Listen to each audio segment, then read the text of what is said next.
Andi Sudirman Sulaiman memberikan kesaksian dalam persidangan Nurdin Abdullah di Pengadilan Negeri Makassar dalam kapasitasnya sebagai Wakil Gubernur Sulsel. Dalam kesaksiannya di hadapan majelis, Sudirman kebanyakan tak tahu menahu perihal kebijakan-kebijakan strategis yang pernah diteken Nurdin Abdullah, termasuk soal kebijakan tender proyek, serta kebijakan pengangkatan pejabat strategis di lingkungan Pemprov Sulsel. Lantas, penasihat hukum Nurdin Abdullah Arman Hanis menyebut, kesaksian Sudirman itu sangatlah tidak rasional.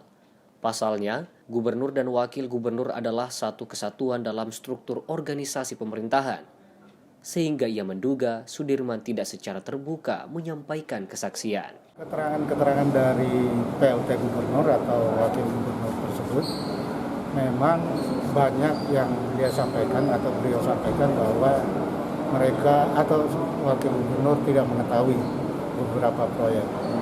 Nah, menurut kami dari penasihat hukum ya sangat tidak mungkin lah seorang yang menjabat sebagai wakil gubernur tidak mengetahui proyek yang sedang berjalan di wilayahnya mereka lah ya. Jadi itu sangat tidak mungkin, sehingga kami tadi menegaskan atau menanyakan kembali terkait proyek-proyek tersebut.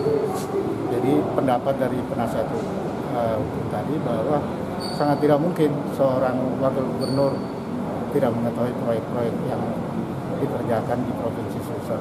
Gitu.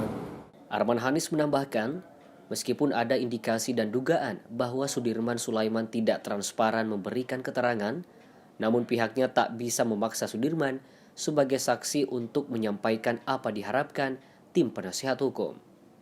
Mardian Tola Hamid, Celebes TV.